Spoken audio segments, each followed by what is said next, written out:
बराबर। अब क्या करेंगे? अब ध्यान से सुनना। ये चतुर्भुज या तो है या समचतुर्भुज है। समचतुर्भुज की भी चारों भुजा बराबर है और वर्ग की भी चारों भुजा बराबर है। तो अब अपन बताए कैसे हैं कि ये जो चतुर्भुज है, ये जो बिंदु दिए हुए हैं, ये जो निर्देशांक दिए हुए हैं, वो वर्ग के हैं, चतुर्भुज के हैं।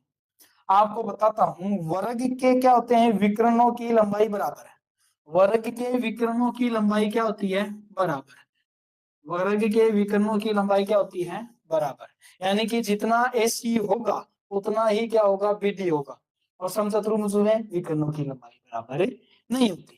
तो अब अभी हम यहां तक कंफर्म नहीं कर सकते, यहां तक कंफर्म नहीं कर सकते ये वर्ग है या ये बराबर। अब क्या करेंगे?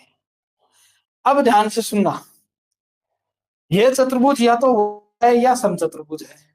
समचतुर्भुज की भी चारों भुजा बराबर है और वर्ग की भी चारों भुजा बराबर है। तो अब अपन बताए कैसे हैं कि ये जो चतुर्भुज है, ये जो बिंदु दिए हुए हैं, ये जो निर्देशांक दिए हुए हैं, वो वर्ग के हैं, चतुर्भुज के हैं। आपको बताता हूं, वर्ग के क्या होते हैं? विकर्णों की लंबाई बराबर है। वर्ग के विकर्णों की लंबाई क्या होती है? बराबर। वर्ग के विकर्णों की लंबाई क्या होती है? बराबर। यानी कि जितना AC होगा उतना ही क्या होगा? BD होगा। और समचतुर्भुज में विकर्णों की लंबाई बराबर नहीं होती। तो अब अभी हम यहां तक कंफर्म नहीं कर सकते, यहां तक कंफर्म नहीं कर सकते ये वर्ग है या ये